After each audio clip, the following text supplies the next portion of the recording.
Let's talk about the Yahoo story. Does remote work hurt innovation?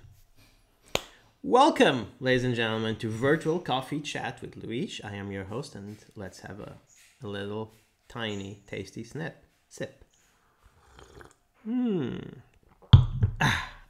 Let's talk about innovation, right? And I have a little quote here, and on my in my beautiful iPad, and that's no coincidence because this quote comes from Tim Cook, CEO of Apple. Innovation isn't always a planned activity. It's bumping into each other over the course of the day and advancing an idea you just had. You know how else I can advance an idea I just had, Tim? I can type it out in Slack to a friend, right, that I think could be interested. You know, this is very funny because when I think about ideas, when I have ideas, I don't just wait until I bump into someone to discuss them. I immediately think, when I have an idea, I immediately think, you know, wow, who would be a really good fit to bounce this idea off, right? And if that person is actually on my contacts, right, I'll send them an email or a Slack message or WhatsApp or whatever. I don't need to. It's not like I have an idea and I'm like, okay, boop, there it goes. You know, let's stay in the hat for a little bit and let's hope I bump into someone, right? Let's hope I bump into someone that actually makes sense to talk about this idea with. No, that's just stupid, actually. So, sorry, team. Still love my iPad, though. Don't hate me. I buy all your stuff. So anyway, look, this is the argument for serendipity, right?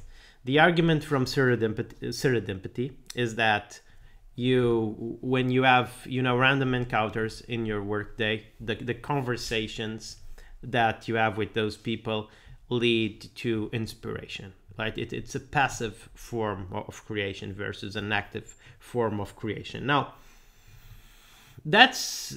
that's true, right? Spontaneous passive creation does exist, but it's really unreliable. And I mean, personally, as a writer, if I just go about my daily business and wait until an idea strikes me to write the next scene or the next chapter on one of my books, no book shall be written in any reasonable time frame, right?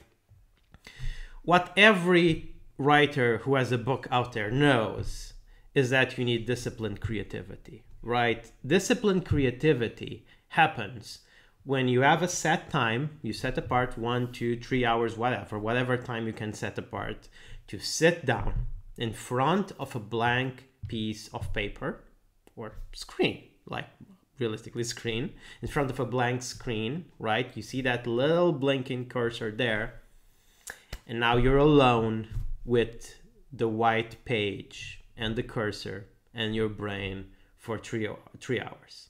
And you will go insane unless you come up with something to write, right? So I'm talking specifically about writing, but there's no reason why every other problem can't be approached this way. Here's the reality. What you need to have creativity is blank space. That's the most important thing for creativity. You know where you don't have blank space?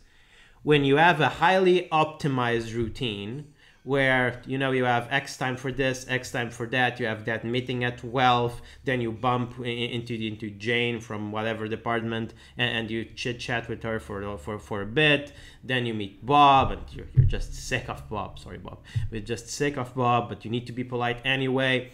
So that's the situation, and then, you know, you need to sit down and you have some reports to deliver, and there's just no space for that in the way the regular office works.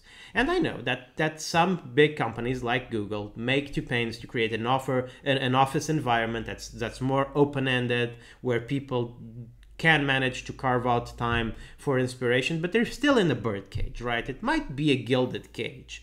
It might be a very, very spacious cage, but it's still a bird cage. Now, on one of my first podcasts about remote work, my guest, Trevor Longino, who has become a good friend and mentor over the years, said something that I'll always remember. That something is that sometimes work happens when you're out for a walk. And that's also very true, right? Again, the key for creativity is blank space, right? I personally prefer the page, but you know what? Sometimes you're stuck looking at that cursor. So, you go out for a walk. What you don't do is you go into the office where there are 1,000 distractions, 1,000 things, battling for your attention, and you're also bumping into people, and then bumping into someone magically generates an idea. Sorry, I don't buy it. That works for atoms, not people. So that's where I stand, right? And I think that's a very reasonable proposition. What do you think? Let me know in the comments, right? If you enjoyed this virtual coffee chat, please press like, subscribe, and share around. And let me know in the comments what you think. What do you think about creativity? Is the office really good for creativity? Or are you actually more creative at home on your own time with a flexible schedule? Please let me know, and also visit thinkremote.com for the latest and greatest news, tools, tips, guides, and how-tos on remote work. See you tomorrow.